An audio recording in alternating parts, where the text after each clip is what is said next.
Тэгээд зүгээр яг ингэ зодоод өнгөрсөн бол болно шүү дээ. Тэгхгүйгээр нэгнийх ингэ бэлэг хэрэгтэй хөх гээл те. Дэлхэхгүй гэх юм бол ална гээл те. Үргэлжлүүлээд зодуулсан. Тэгэл нөгөө шарлын чулуунууд дундуур болчихсон өнгөр. Мамаг бүр шарлын чулуугаар толгоор өнцгөө тухайн алдуулаад унтсан явдаа. Тэгэл амар яваа тэгэл яриад байлсан тул юм тэгэл ямт тарч шарлтаа шүү дээ. Дахиж нүдэнд үздэг юм бол угаасаа тэгэл хөлүүлээж байгаа юмудаа баярлах хэрэгтэй. Тэг бид нөгөө эхлүүрээ өмнө зодуулж явах нөгөө зүнхтэй юм хамаагүй утас тэгэл бүх юм ангал нөгөө шидэгдэл ингээл алгуулсан байсан чинь тэрнээс хойш яалтч өмнө нөгөө сэтгэл зүйн амар хэцүү байсан болохоор болоо зогсоогоод энэ хүрээнийхэнтэй гэж амар хүн дээрөө харьцаа бараг болоо зөвхөн уурдах ажиллаа хийгээл те. Зөвхөн би өөрийнхөө төлөө амьдрах хэрэгтэй юм гэж бодож ирсэн. Тэгээд бодоод сайхныг хүчтэй сайхнаас би блогоос сэргээ. Тэр одоо блогоос сэргээгээд үргэлжлүүлэл ингээл эхлэнгүүт чинь хэдэж дахиад хүмүүс ингээл эхэлж байгаа тийм. Тэр бол яг төвчлээ. Тэгэл энэ хүмүүсийн төлөө тэгэл би хэрвээ хин нэг налагдаад ч юм уу өглөө гэж бодсон ч гэсэн чинь хандлаар юм биш үү те. Бусдын төлөө шүү дээ. Энэ бол үзэн ядалтаас үүдэлтэй гэмт хэрэг. Энэний ямар нэг одоо тэр 9 залуу ямар нэг хариуцлага хүлээсэн үү? 3 охиныг амжилтаар хамгаалсан. Яг тэр үедээ энэ 3 охин маань шоконд орсон байсан учраас олон нийтээсээ ч гэсэн LGBT олон нийтээсээ ч гэсэн нэлээд зайгаа авсан л та. Тэгээд тэр үедээ яг би 11 сард энийг сонсчоод холбогдоод ингээд мэдүнраа энийг баримтжуулах ёстой юм аа. Ийм бусрамг зүйл болж байхад та нарыг Монгол улс одоо хамгаалах ёстой юм шүү дээ. Яагаад бол Монгол улсын иргэн л болж төрсэн бол тийм ээ. Хүн болгон одоо эрхтэг шуулийн хамгаалалт хүртэх эрхтэй шүү дээ. Гэтэл бол тэр 3 хүүхэд маань одоо шоконд орсон байсан учраас бид нар дээр ирээгүй л дээ. Тэд нар бид нар дээр хандаагүй учраас тэр үедээ хандаагүй учраас тодорхой хэмжээгээр одоо цаг алдсны улмаас бид нар энэ цагдаа дээр айж өгөх боломж байгаагүй. Цагдаа дээр яг үнийг хэлэхэд ингээд айчод очисон ч гэсэндээ энийг бол хүлээж авдаггүй. Маш олон нийтийн маань хүмүүстэй одоо янз бүрийн хүчирхийлэлд өтчөөд одоо цагдаад очиж хандхад бол нөгөө хүмүүс нь бидний цагийг үрлээ ямар дими юм ярьж явдیں۔ гарцгаа гих мэтлэн байдлаар ханддаг учраас ерөөсөө одоо цагдаа намаа хамгаална гэсэн ойлголт бол манай олон нийтийн донд бол үнэхээр байдаггүй. Тэгээд иймэрхүү үзэн ядалтаас үүдэлтэй гэмт хэрэгт хохирсон хүмүүс одоо зөндөө чимээгүй л яваад байдаг. Одоо чинь бид нар зөндөө олон баримтжуулалтыг хийсэн.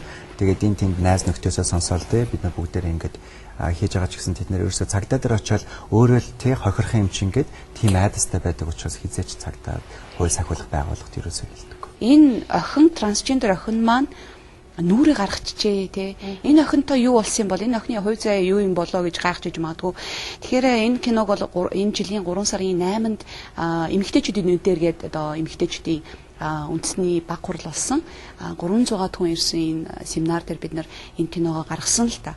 Тэгээд тэр кино гаргасны дараа бол энэ охины амнаас аюул орсон учраас бид энэ охиныг одоо Монголоос амнасыг аврахын тулд гарахаас өөр аргагуулсан. Ерөөсөө л энэ одоо нөгөө зэрлэг балмад халдлагад өртсөн 3 охиныг гурвуулангийн одоо ялангуяа инхримаг даяар Монголын нэр төр талцсан гэсэн утгаар нь ерөн сурвалжилж ирсэн гэж сонсогдчихсэн. Тэгээд ерөөсөө л харсан газар нь ална гэсэн л юм яригдчихсэн л та.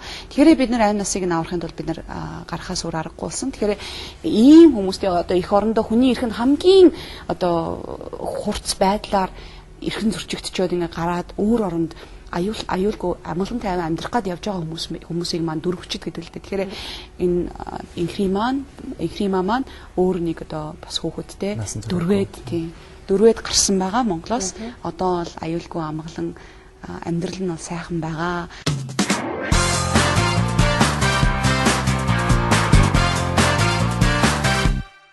Батбаатарын хувьд сая Женевт нэгдсэн үндэсний байгууллага зохион байгуулсан маш том хуралд очиод ирсэн. Одоо яг дэлгэцэн дээр энэхүү хурлын бас зургууд гарч байна. Энд ямар асуудлыг ярилцв?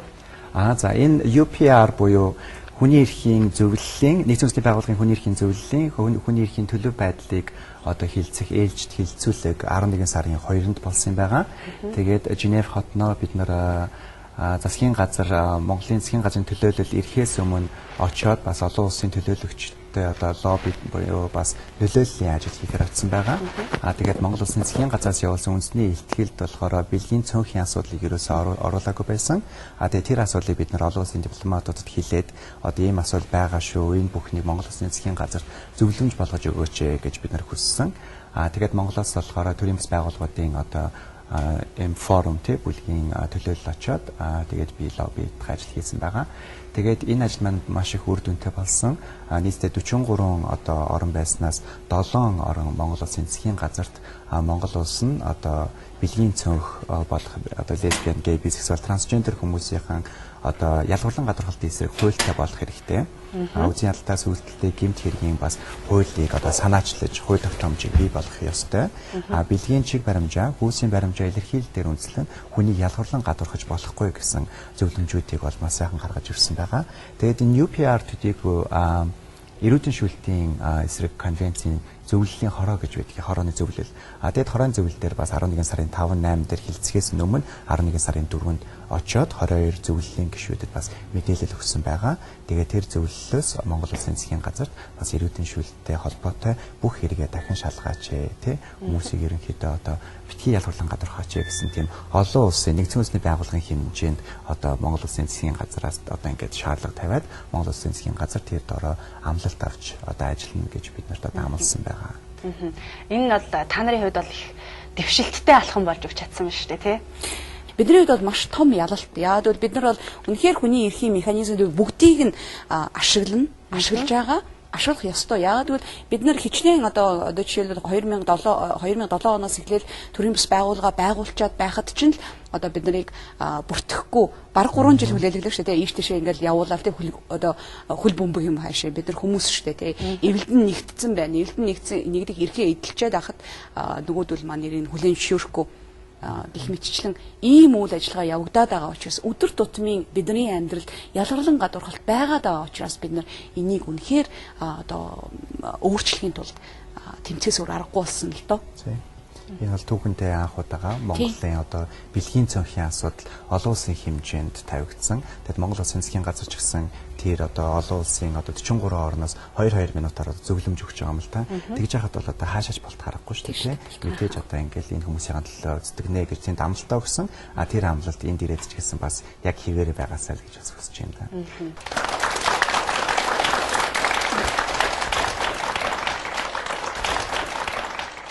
За энд хүрэлцэн ирсэн оюутан залуучууд 2 хүнд зочинд авах энэ өрөө мэндийг хүргэе. Тэгэхээр намайг инх 2 гэдэг боловсролын сургуулийн сэтгэл судлалын ангид сурдаг. Тэгээд энэ чиглэлээр бас ингээд манайх бас энэ хүмүүс рүү зэглэсэн одоо энэ талын хичээлийг бас үздэг хичээлдээ бас ороод ингээд энэ хүмүүстэй ингэж ажиллах хэрэгтэй бас.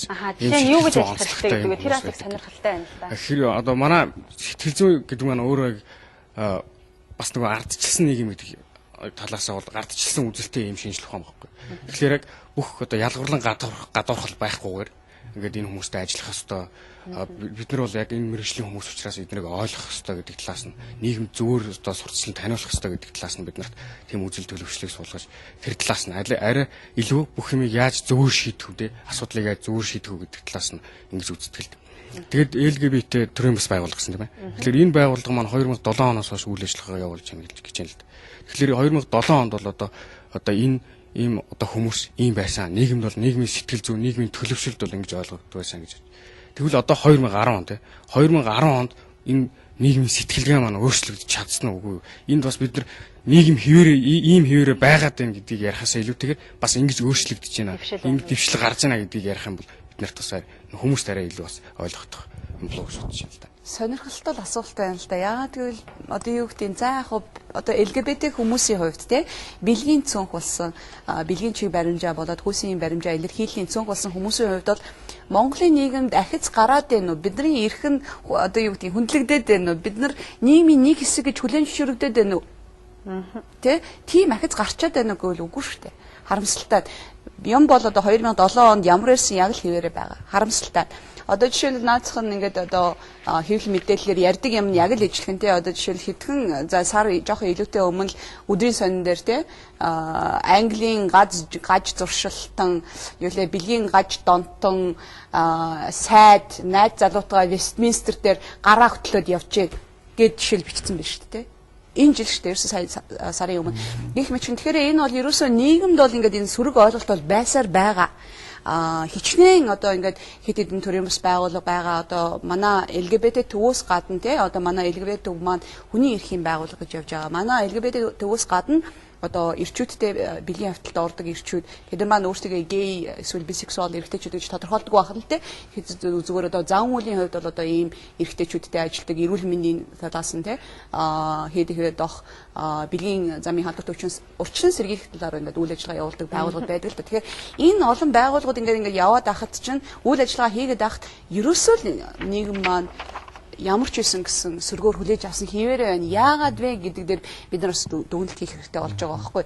Юу гэхээр манай Монголын нийгэмд те за ингээд LGBT хүмүүс маань энгийн жирийн те одоо ажил хийгээд амьдралын төлөө тэмцэж байгаа. Яг л чи би та нар шиг хүмүүс гэдгийг одоо ойлгох тийм одоо үлгэр жишээ болох тийм хүмүүс байхгүй. Тэднийг харахгүй байна те.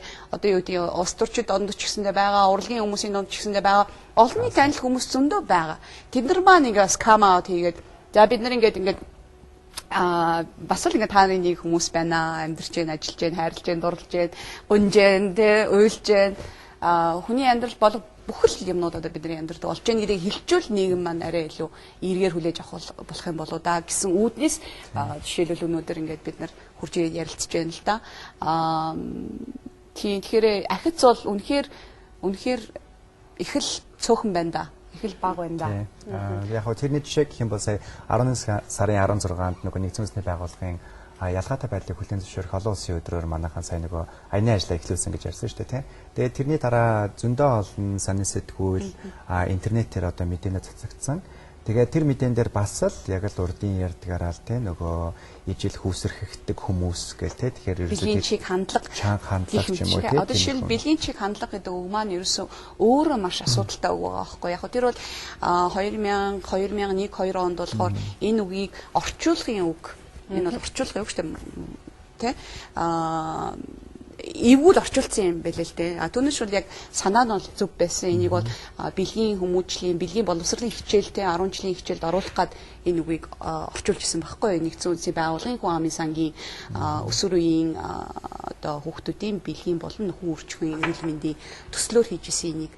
Тэгээд жоохон эвгүй л орчуулсан болохоос ш бэлгийн чиг баримжаа гэж явах хэрэгтэй байхгүй. Яг бол чиг хандлага гэдэг маань хандлага гэдэг бол зүйл өөрчлөгдөж байдаг. Байнга өөрчлөгдөж байдаг. Одоо эерэг хандлагыг бий болгоё те. Эсвэл одоо эрүүл мэндэ өөрөө ингээд өөрийгөө авч явах тэр хандлагыг бий болгоё те. Гэх мэтлэн ийм хандлага гэдэг маань өөрчлөгдөх мөн чанарыг илэрхийлээд байдаг. Гэтэл бол бид нар ингээд төрцөөн гэдгийг энэ үгнээс болоод жишээлбэл сэтгүүлчид ч юм уу одоо юу гэдэг зарим хүмүүс үгтэй ажилтдаг хүмүүс бол яг энийг мушгаад та нарын чиг хандлага тэгвэл чиг хандлага юм бол өөрчлөгдөж таарна штэ. Эдгэрнэ штэ. Гэх мэтлэн тийм сонин юм асуудаг байхгүй. Тэгэхээр бид нар бэлгийн чиг хандлага гэдэг үгийг ерөөсөө хэрэглэхгүй. Энэ бол ерөөсөө англиар sexual preference буюу одоо дуртаадаа одоо энийг сонгож байгаа тийм гэсэн утгыг илэрхийлээд байгаа байхгүй юу. Зүгээр бол бэлгийн чиг баримжаа гэж ярих нь ер нь бол зөв. Яагаад тэгэхээр энэ бол цаанаас заяасан гэж хэлэх байна шүү дээ тийм. За өшөө асуулт сухсан байна уу? Трансгендер хүмүүсийн нөгөө нэг өөрийнхөө төрсэн эхээс төрсэн өөрийнхөө нөгөө нэг хүүсээ тэгээд өөр хүүсээр ингээд солиул нөгөө даавраар юм уу эсвэл мислаар солидог гэж тийм тохиолдол байгаа юу? Монголд уу? Монголд. Инхрима маань Монголын анхны хүүс шилжсэн хүүс солиулах гэж ярихгүй бас хүүс шилжсэн хүн болж байгаа. 10 сарын 24-нд Инхрима маань хүүсийн шилжилтийн үйл явцаа эхэлсэн байгаа. Дааврын эмчилгээнд орсон гэсэн. Тэгэхээр удахгүй үр дүн гарах нь шүү дээ. Одоо бол яг эмчилгээндээ явж байгаа гэж ойлгож болох нь тий. Тий, ер нь бүх насаараа л даавар хэрэглэж байна. Насан туршийн үргэлжлэх процесс л та. Одоо ингээд нэг тодорхой хугацаанд тэр одоо дааврын эмчилгээнд ороод дуусчихна гэж байхгүй. Насан туршийн. Би өнөөдөр яг үндэ хэл би бол өөрөө яг энэ зүйлийг яг буруу талаас нь ойлгодог байсан байхгүй яг өнөөгийн залуучууд ч гэсэн залуучууд ч гэсэн тийм байгаа гэж бодож байна. Яг одоо ингээд зогсчихъя. Би өнөөдөр найзтайгаа уулзж агаад одоо найз нөхдөйгөө За баярлалаа. Би өнөөдөр одоо ингээд найз нөхдөд уулзж ирсэн тохиол одоо энэ яриа яриглаа гэж бодъё л да яг хүн хэлж. За хөшөө байжаа үгш бишээ гээд би эргээр нь танилцуулдаг чинь наа чи ийм л хүн ийм байсан муу юм муугараад усгүй сайн ийм хүмүүсийг тий дэмждэг хүлэн дэмждэг хүмүүс байдгийн гэдэг талаас нь яриа чигээд мөн гадаадын өндөр хөгжилтэй орнууд яг ямар замаар хүрээд ямар замаар хүмүүстэй танилцуулж эерэг болгосон бэ гэдэг асуудал байна тий. Яг уу маш баярлалаа. Тэгээд ойлгож хүлээж авч байгаад яг уу залуучууд юу хийж чадах вэ гэдэг бол ерөөсөө өөрөөсөө л эхэлнэ тий. Өөрөө л одоо ингээд энд сууж байгаа л ойлгоно хажууд найз нөхдөд ярина тий. Нэг хүн хоёр хүн гэж ерөөсөө ингээд хүний эрхийн ойлголт, ер нь альва ойлголт тий юмыг ойлгож эхэлнэ гэдэг чинь бол ерөөсөө л нэг хүнээс хэлсэн ингээд ерөөсөө цаашаагаа ингээд тараад явдаг. Тэр тал дээр бол үнэхээр бид нар залуучууд бол өөрсдөөсөө л ихэж өөрсдийнхөө л ухамсарыг дэвшлэж мэдлэг боловсролоо дэвшлэж иж одоо ойлголтод хүрэх болов гадаадын туршлага одоо тий гадаадад одоо яаж хүмүүс одоо яг анх одоо энэ асуудлаа хөндөж ирээд ерөөсөө гаргаж ирээд одоо өдөрт ийм сайхан болчих вэ гэхээр бас тийм одоо дарамт зам байгаагүй шүү дээ. Одоо жишээлбэл Нью-Йорк гэх юм бол одоо ингээл 60-70 оноос хаваад Stonewall гэх нэг бослого байсан тий. Тэр бослогоор зөндөө олон хүмүүс ам өргөцсөн, бэртэж гинцсэн тэгээд ерөөсөө их зовж шаналсан маш их тэмцсэн тий. Тэр тэмцлийн эцэст бас олж авсан байгаа. Одоо өнөөдөр одоо Америкийн нэгдсэн улс гэхэд маш их эрхчлөлттэй сайхан орон харагдаж байгаа хэдий ч гэсэн одоо урд зүгтээ маш их одоо хуучны үзэлтэй одоо нөгөө Христосын шашныг бүр те одоо энэ тэргүүнээ болгодог тийм хүмүүс маань одоо ч гэсэн одоо ялгуурлан гадуурхаад байж юм шүү дээ те. Тэгэхээр бас тэмцэл бол байх тэмцлийн үр дүнд л яаж юм те. Хятад Орос одоо хөршөөдөө ярилдаг. Тэд нар тэр нь ямар байд юм бол энэ асуудал хуулинд батлагдсан уу? Хятад Оросын хувьд бол би бас яг энэ хоёр том гүрний яг юу хийж энэ нэг хөршөөд юу хийж байгааг харах ёстой байдаг байхгүй яа. Тэгвэл тэд нар юу хийж байна? Бид нар тэрийг н даах ч юм уу яг тодорхой хэмжээний зохицолтолгоо авахгүй болдоггүй болоо тий. Хоёр том гүрний дунд авчигдсан байгаа геополитикийн хувьд нэг нэлээд эмзэг байдал байдгийн хувьд